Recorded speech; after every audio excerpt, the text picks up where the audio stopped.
बिस्मिल्लाहिर्रहमानिर्रहीम। अस्सलामुअलैकुम मेरे प्यारे व्यूअर्स। आज एक बहुत ही नायाब नुस्खा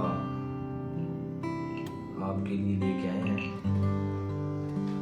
ये मेरी वो बहनें, बेटियां, वो माएँ जिनके पट्ठों में खिंचाव रहता है, कमर में दर्द होता है, घुटनों में दर्द होता है, जिस्म बिल्कुल लागर सा रहता है,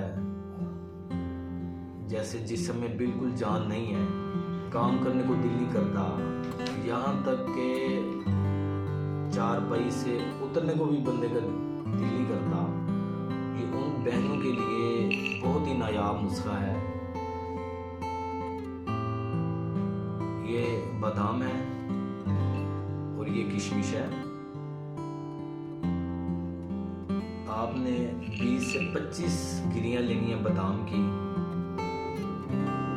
और जो किशमिश है वो आपने 25 से 30 दाने लेने हैं, और इनको आपने पानी में भिगो देना है रात को, और सुबह निहार मुंह आपने इनके छिलके उतार लेने हैं बादामों के।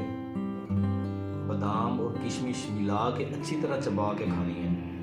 इंशाअल्लाह चौथे या 5वें दिन आपको वाज़े फ़र्क नज़र आएगा।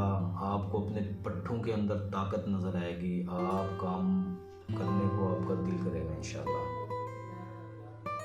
अगर आपको मेरी वीडियो अच्छी लगे तो आप मेरा यूट्यूब चैनल हुसैन दवाखाना ज़रूर सब्सक्राइब करें, और ये नुस्खा आप इस्तेमाल करें तो मुझे ज़रूर कमेंट्स में बताइएगा। अस्सलामु अलैकुम।